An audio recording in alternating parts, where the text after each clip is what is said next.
the Baswan Primary School.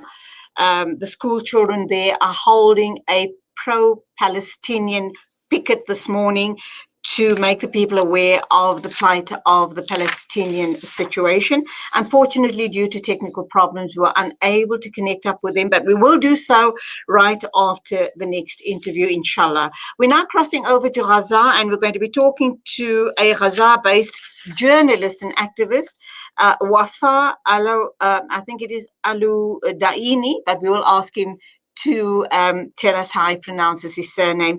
We're going to talk about how the Gaza war has affected Palestinian politics and just what is happening now on the ground with, obviously, the situation there with the coalition that has been formed. And I've just been told that Wafaa is, in fact, a lovely young lady. Assalamu alaikum to you. Welcome to the program. Wa alaikum assalam wa rahmatullah. How are you? Thank you for having me.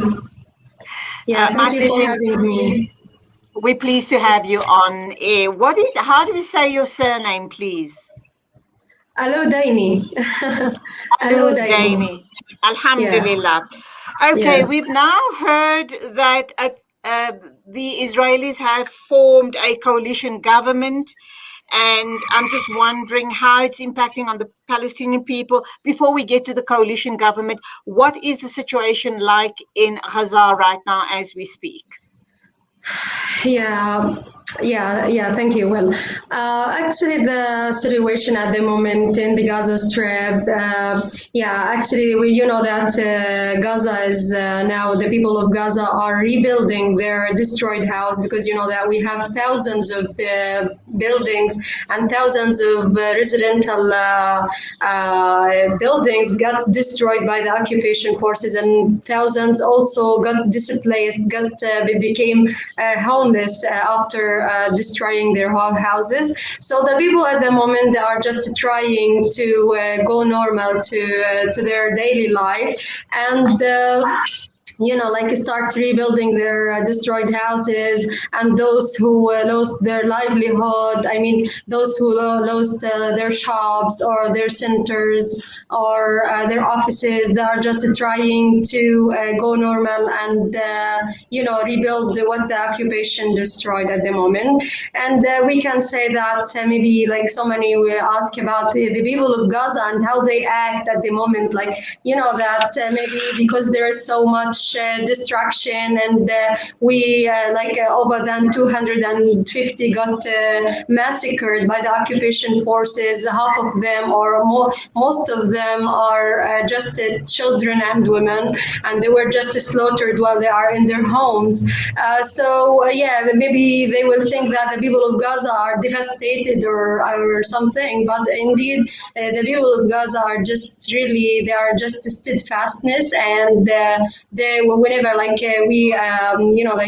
we journalists, we go to the people who lost their loved ones, or those who lost their livelihood or even their houses. When we interview them, we think that we are going to find devastated people, but really, in contrast, this is really in contrary, because we find really the people that just say that all of this is just for the sake of Allah, it's just for the sake of Al-Aqsa, and it's the sake for our country. So this is nothing. We just it's our land, and we should keep fighting. Yeah. So this is the situation at the moment. Yeah. Let me ask you this question: are the tensions still very, very high between the Palestinians and the Israelis? And have the conditions become stricter? Are they harassing the people more, or have things kind of eased down a bit? There was cutting off of the voice. So who is the harasser? Sorry, can you ask me the question again, please? Are the Israelis still harassing the Palestinians? Are the border controls and the street patrols stricter than they were before on the Palestinian people? What is the situation like? Yeah, like when the ceasefire agreement announced here, it was like under the condition that the Israeli occupation shouldn't assault the people in Jerusalem and shouldn't kick out the people in Sheikh Jarrah from their homes. But at the moment, that this is occupation, and every single day they just assault on the people and they just violate the international laws against those people. So yeah, we can say they yeah, to some extent they keep their like the condition, but not for so long, because just yesterday they assault the people in Sheikh Jarrah, and also they assault the Palestinians in yesterday, and the Palestinian worshippers inside Al-Aqsa Mosque. But the thing here is there's like an Israeli rally, which is flag protests. They call it flag protest. They just hold the Israeli flags and then enter Al-Aqsa Mosque, and they were like, they are supposed, I mean, they just announced that they are gonna storm Al-Aqsa Mosque holding the Israeli flags. But the Israeli forces, I mean, the Israeli occupation police, they just prevented them from Al-Aqsa Mosque. And this is, this is good, because we can say that to some extent they just fear from the resistance here in Gaza to respond for this violation. So they just ban this. Or prevent this flag rally to storm Al-Aqsa Mosque. But some of the radical Israelis, indeed, this morning, actually, they threatened that they will storm Al-Aqsa Mosque next week. They are supposed to storm it tomorrow, Thursday, but they just said that we are gonna storm it like next week. And this is just, they are just threatening the people that we are not gonna stop and we are gonna storm your Okay. All right. So the intimidation is continuing, the intimidation against the Palestinian people, obviously. We also know that a new coalition government has been formed by the Israelis, and the leader of Ra'am, Mansour Abbas, how is he viewed by the Palestinian people, and what does it mean for him holding 4 seats in the parliament? Is it going to better the condition of the Palestinian people, or do the Palestinian people seem as a sellout? Yeah, actually, this thing is really. I mean, the people here in Palestine, they are angry against this step from Mansour. But the thing here, they just said that he disappointed them and he shouldn't participate in this government, which is they just discriminate between Palestinians and Israelis, and they just they just assault the Palestinians and oppress them, and in the same time they just support the Israelis and give them more Palestinian lands and so on. So there is oppression and discrimination practiced by this government. That's why the Palestinians oppose what Mansour did when he joined this government. Right. What I'm asking you is the fact that he has 4 seats in parliament, would that perhaps not allow him to speak up for the Palestinian people and perhaps also be able to get more rights and freedom for the Palestinian people? Do you believe with him being there, he might be able to get the Palestinian cause across to the occupiers, and maybe they would listen to him, or maybe negotiate and just makes the situation a little better for the Palestinian people? Mm-hmm.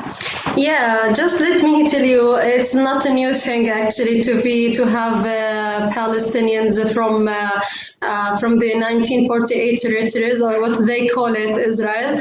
It's not a new thing, but the thing here, the occupation is the same, their policy is the same. They just keep oppressing the Palestinians. They just keep abandon Palestinians from their basic rights, and whether the Palestinians in Israel itself or outside. So they just keep, keep the Palestinians abandoned. They keep them isolated. They do not give them any single them of their basic rights as as a citizen of Israel, as citizens of Israel. So they and even many times they just announce that we are gonna make that the Israel as a Jewish state. So they don't want any Palestinian, whether Muslims or Christians, to be in Israel. So this is their main aim. I mean, so many of their officials, they just announce it clearly that we just want to make a Jewish state. So this means that they already seek to kick Palestinians out of Israel one day. So they started it with and in the past years they just started from Sheikh Jarrah and from other neighborhood, and now after Sheikh Jarrah also they are just now talking about Silwan neighborhood, and all of these neighborhoods are also in Jerusalem. So they started actually to the demographic threat and this stuff. They just Okay. keep talking about it, and All yeah, right. they don't want Palestinians to be in Israel. Yeah. Let me ask you my final question before we end the interview.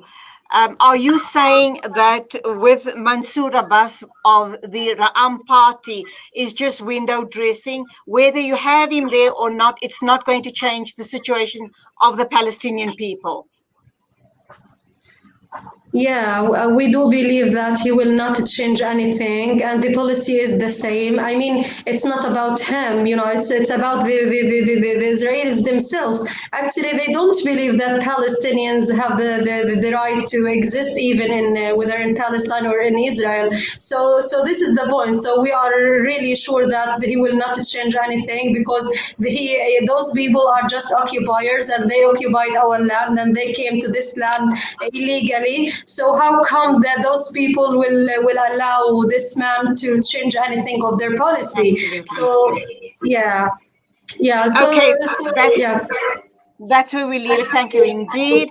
That is activist and journalist Wafaa Aludaini, all the way in Gaza, talking to us about the current situation in Palestine. Jazakallah, assalamu alaikum to you. Wa alaikum salam. Thank you so much for having me again. Wa alaikum salam.